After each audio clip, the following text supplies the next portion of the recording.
नमस्ते। लोहड़ी का त्यौहार आ रहा है, सब उसकी तैयारी में जुटे हुए होंगे। तो लोहड़ी के विषय में हम बात करते हैं।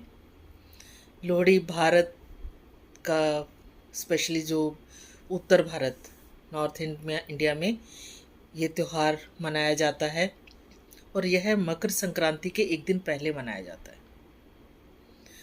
और इसकी जो पहले संध्या होती है, जब मकर संक्रांति से तो शाम के समय ये मनाया जाता है और खुले में मनाया जाता है। आमतौर पर ये रात्रि के समय आग जलाई जाती है और सब आसपास उसके घेरा बनाकर बैठते हैं। वहाँ मूंगफली, रेवड़ी, ऐसी चीज़ें खाकर ये त्यौहार मनाया जाता है। और जिसके शादी होती पहला साल होता है, या जिसके घर पे पहले बच्चे का पहली लोहड़ी जब है, वो बहुत धूमधाम से मनाई जाती है। और जो लोहड़ी है, पोष महीने के अंतिम दिन सूर्यास्त के बाद माघ संक्रांति की पहली रात को यह त्यौहार मनाया जाता है। और मोस्टली ज़्यादातर ये है 12 या 13 जनवरी को पड़ता है। और इस साल 2025 में यह 13 जनवरी को लोहड़ी मनाई जा रही है। यह जो त्यौहार सबके लिए खुशियाँ लेकर आता है। देखा जाए तो लोहड़ी जो इस महीने बहुत सर्दी होती है, तो कड़कड़ाती सर्दी से बचने के लिए आग जलाई जाती है। और यही जो व्यवहारिक ज़रूरत है, लोहड़ी को मौसमी पर्व का स्थान दे देती है। और इस दिन बच्चे जाकर घरों में लोहड़ी मांगते हैं। और इसके पीछे एक कहानी है कि दूल्हा, उसकी जो कहा बोली जाती है कि जो लोकगीत गाए जाते हैं, लोहड़ी से 20-25 दिन पहले ही जो बच्चे हैं, बालक बालिकाएं हैं, वो लोहड़ी के लोकगीत की तैयारी करते हैं। लकड़ी और उपले उपले जो वहाँ पर गाय और भैंस के गोबर से बनाए जाते हैं, उसको इकट्ठे किए जाते हैं।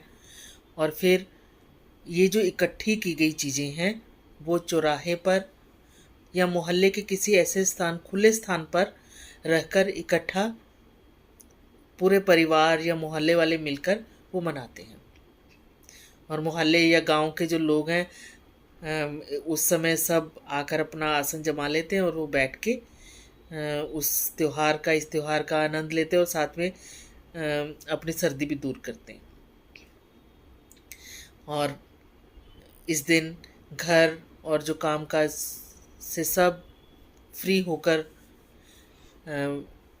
अग्नि की परिक्रमा करते हैं। और रेवड़ी और मक्की के भुने हुए दाने वो अग्नि को भेंट किए जाते हैं, अर्पित किए जाते हैं।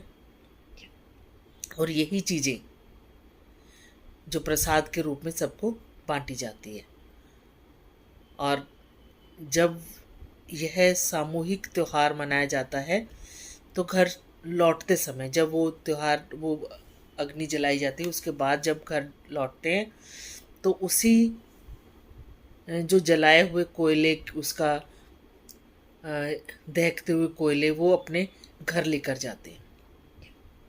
ये एक रिवाज बना हुआ है। पर आजकल तो एकल परिवार हैं, संयुक्त परिवार कम है, पर जो भी हैं, ये मिलजुल कर ये त्यौहार मनाते हैं। और जिन परिवारों में लड़के का विवाह होता है या जिन्हें संतान प्राप्ति होती है, उनसे पैसे लेकर मोहल्ले या गांव भर में बच्चे रेवड़ी बांटते हैं, मांगते हैं उनसे। तो ये मेल जोल का एक त्यौहार है। हमें अपनी परंपराओं को इसी तरह त्योहारों के द्वारा निभाना चाहिए। हमारे जो पूरे संस्कार हैं, जब हम इकट्ठे बैठेंगे तो अ, बच्चे उन संस्कारों को लेंगे, उनसे कुछ सीखेंगे कि कैसे मिलजुल कर रहना है। और आजकल अगर उपले कम है, कहीं नहीं मिलते तो लकड़ी जलाकर, पर फिर भी यह त्योहार अभी भी हर पंजाबी घर में या जो नॉर्थ के घरों में मनाया जाता है।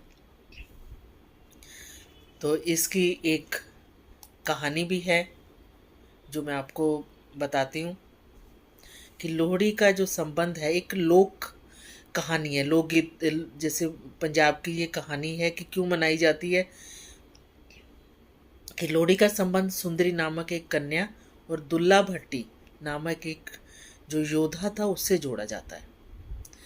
और वैसे तो कई कहानियाँ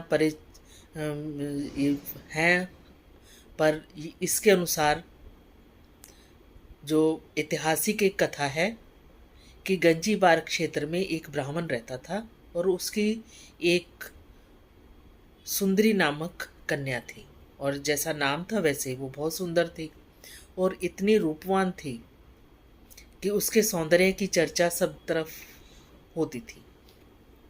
और यही चर्चा जब उसकी सुंदरता के जगह जगह होने लगी तो गंजीबार के राजा तक भी ये बात पहुंची, और राजा ये बखान सुनकर